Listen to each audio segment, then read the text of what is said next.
Dear friends, Delhi के अंतिम हिंदू शासक पृथ्वीराज चौहान के बारे में हम में से ऐसा कौन है जो नहीं जानता। हम सभी लोग जानते हैं कि वीर शिरोमणि पृथ्वीराज चौहान भारतवर्ष की आन बान और शान थे, जिसकी वजह से किसी की हिम्मत नहीं थी कि वो भारतवर्ष की तरफ आंख उठाकर भी देख सके। लेकिन इनकी मृत्यु दुर्भाग्यपूर्ण तो थी ही, साथ ही अत्यधिक यातनाएं इन्हें सहनी पड़ी थी। इनकी मृत्यु के समय इनकी आंखें निकाल दी गई थी और जितना इनका अपमान किया जा सकता था वो अपमान इनका किया गया था। आखिर क्यों क्यों हुआ पृथ्वीराज चौहान के साथ ऐसा? क्यों उनकी आंखें निकाल दी गई? क्यों उन्हें इतना अत्यधिक अपमान झेलना पड़ा? फ्रेंड्स, बात ये है कि एक बार पृथ्वीराज चौहान शिकार खेलने वन को गए थे।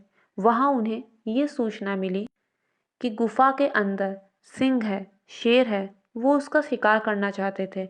इसलिए उन्होंने अपने सैनिकों से कहा कि वो गुफा के मुख पर आग जला दें ताकि सारा धुआं गुफा के अंदर जाए और वो शेर बाहर आ जाए। लेकिन वहां गुफा के अंदर कोई शेर था ही नहीं, बस एक साधु था जो शेर की खाल ओढ़ के अंदर तपस्या कर रहा था। जब पृथ्वीराज चौहान ने ऐसा किया, वहां पे आग जलवा दी, तो सारा धुआं गुफा के अंदर गया और उस साधु का दम घुटने लगा।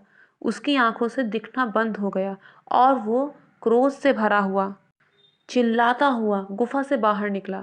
बाहर आके बिना सोचे समझे उसने श्राप दे डाला कि जिसने भी ऐसा किया है उसकी आंखें उसके शत्रुओं के द्वारा निकाल दी जाएंगी। जितना कष्ट उसे हो रहा है, उसकी आंखों में जितनी पीड़ा हो रही है, उससे भी अधिक पीड़ा उस व्यक्ति की आंखों में होगी जिसने आग लगवाई है। पृथ्वीराज चौहान ने उसके इस श्राप को शिरोधार्य लिया।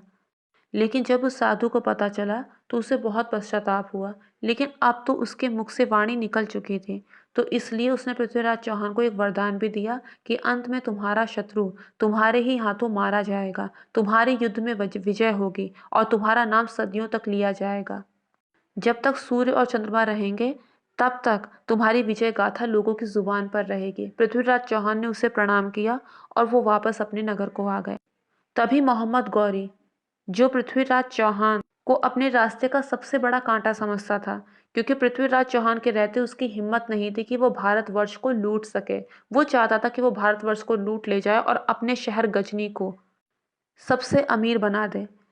पृथ्वीराज चौहान उसके रास्ते की सबसे बड़ी बाधा थी, जिस बाधा को दूर करने के लिए उसने पृथ्वीराज चौहान पर चढ़ाई कर दी। उसने युद्ध किया, लेकिन उस युद्ध में वो परास्त हुआ। जब वो परास्त हो गया तो उसे बेड़ियों में बांधकर पृथ्वीराज चौहान के सामने लाया गया। उसने पृथ्वीराज चौहान से कहा कि उसे क्षमा कर दिया जाए, दोबारा ये गुस्ताखी नहीं होगी। पृथ्वीराज चौहान ने कहा कि लेकिन तुम्हें वादा करना होगा कि तुम दोबारा भारतवर्ष की तरफ आंख उठाकर नहीं देखोगे। मैं भी निहत्थे शत्रु पर वार नहीं करूंगा। उसने कुरान शरीफ की कसम खाई, उसने खुदा की कसम खाई, उसने तरह तरह की कसम खाई और पृथ्वीराज चौहान ने उसका विश्वास करके उसे माफ कर दिया। पृथ्वीराज चौहान के मित्र चंद्रवरदाई ने, जो दूसरे चाणक्य भी माने जाते हैं क्योंकि उनके अंदर इतनी अधिक बुद्धि थी कि कहा जाता है युद्ध की सारी योजनाएं वही बनाते थे। उन्होंने पृथ्वीराज चौहान से कहा कि इसे माफ करने की भूल मत कीजिए महाराज। लेकिन पृथ्वीराज चौहान ने उनकी बात को अनसुना कर दिया। उन्होंने कहा कि राजपूत कभी निहत्थे पर दया मांगने वाले एक कमजोर व्यक्ति पर अस्त्र नहीं चलाते और उन्होंने मोहम्मद गौरी को माफ कर दिया। मोहम्मद गौरी दोबारा योजना बनाने लगा। उसने वापस फिर से युद्ध किया। इस बार वो फिर हारा और उसने फिर से वही बात दोहराई और पृथ्वीराज चौहान ने उसे फिर से माफ कर दिया।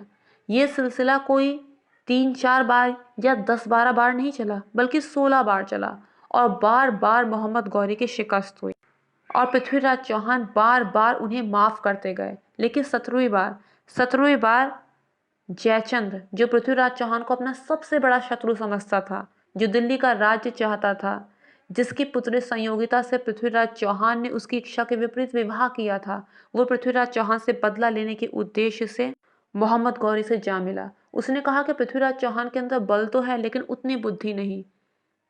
चंद्रवरदाई, जो उनका मित्र है, युद्ध की समस्त योजना वही बनाता है। अगर किसी तरह उसे पृथ्वीराज चौहान से अलग कर दिया जाए तो हम ये युद्ध जीत सकते हैं। उन्होंने धोखे से चंद्रवरदाई को, जब वो मंदिर में दर्शन करने को गए, तो उसे मंदिर के गर्भगृह में बंद कर दिया। पृथ्वीराज चौहान ने उसे ढूंढने की बहुत कोशिश की, लेकिन वो उन्हें नहीं ढूंढ पाए, क्योंकि अक्सर जो चीज़ आंखों के सबसे ज़्यादा करीब होती है वही हमें धुंधली नजर आती है। उन्होंने सब जगह ढूंढा लेकिन उस मंदिर में नहीं ढूंढ पाए। तभी मोहम्मद गौरी ने युद्ध की घोषणा करवा दी और पृथ्वीराज चौहान युद्ध के लिए तैयार हो गए। युद्ध हुआ। पृथ्वीराज चौहान ने फिर उसे हरा तो दिया, लेकिन मोहम्मद गौरी ने एक झूठा नाटक किया कि सेना पीछे हट गई है, और वास्तव में सेना पीछे हटी नहीं थी। जिस समय युद्ध करना वर्जित माना जाता है, उस समय जब पृथ्वीराज चौहान पूजा कर रहे थे, उसने धोखे से पृथ्वीराज चौहान को अकेला कर दिया और उन्हें बंदी बना लिया। पृथ्वीराज चौहान को बंदी बनाने के बाद वो वहां नहीं रुका, बल्कि उन्हें अपने देश अफगान ले गया, अपनी झूठी वीरता दिखाने के लिए। वहां ले जाकर उसने पृथ्वीराज चौहान का भरसक अपमान किया। उसने पृथ्वीराज चौहान की आंखें फुड़वा दी और उसके बाद उन्हें कारागार में बंदी बना दिया। इधर चंद्रवरदाई जब किसी तरह उस मंदिर से आजाद हुए तो उन्हें सब बातों का पता चला। उन्होंने गौरी से बदला लेने की ठान ली। वो अफगानिस्तान गए भेष बदल के, और वहां जाके उन्होंने कहा कि वो पृथ्वीराज चौहान के दरबार के एक कवि हैं। वो उनसे एक बार खाली मिलना चाहते हैं। उन्होंने देखा कारागार में जाके तो पृथ्वीराज चौहान की आंखें अब नहीं थी। उन्हें ये देखकर बहुत कष्ट हुआ। उन्होंने पृथ्वीराज चौहान से गुप्त मंत्रणा की और उसके बाद उन्होंने सब काम अपनी योजना के अनुसार किया। उन्होंने जाकर मोहम्मद गौरी से कह दिया कि हमारे राजा शब्द भेदी बाण चलाते हैं, बिना देखे वो लक्ष्य को भेद देते। मोहम्मद गौरी ने दरबार लगाया। वहां पर मोहम्मद गौरी एक ऊंचाई पर बैठा हुआ था। 7 तवे लगाए गए थे, जिनमें जैसे ही चोट की जाती पृथ्वीराज चौहान अपना तीर चला देते। सबसे पहले उन्हें एक सैनिक ने आदेश देने की कोशिश की। पृथ्वीराज चौहान ने कहा कि मैं सैनिक का नहीं बल्कि राजा का आदेश मानूंगा। तो फिर मोहम्मद गौरी ने कहा शुरू करो, जिस पर पृथ्वीराज चौहान को मोहम्मद गौरी की दिशा का पता चल गया। उसके बाद चंद्रवरदाई ने जो ग्रंथ लिखा था पृथ्वीराज रासो, उसमें लिखी एक कविता जो पृथ्वीराज चौहान की वीरता का गुणगान थी, उसे गाना शुरू किया और उसमें 2 लाइन अपनी तरफ से जोड़ दी। उसने बोला 4 बांस 24 गज अंगुल अष्ट प्रमाण, ताव ऊपर सुल्तान है मत चूके चौहान, चला दो अपना बाण। और उसके बाद पृथ्वीराज चौहान ने अपना बाण चला दिया, क्योंकि पृथ्वीराज चौहान को उसकी कविता से पता चल चुका था कि सुल्तान 4 बांस की ऊंचाई पर 24 गज की दूरी पर और 8 अंगुल की दूरी पर है। तीर जाके सीधा मोहम्मद गौरी की गर्दन में जाकर लगा और उसकी वहीं पर मृत्यु हो गई।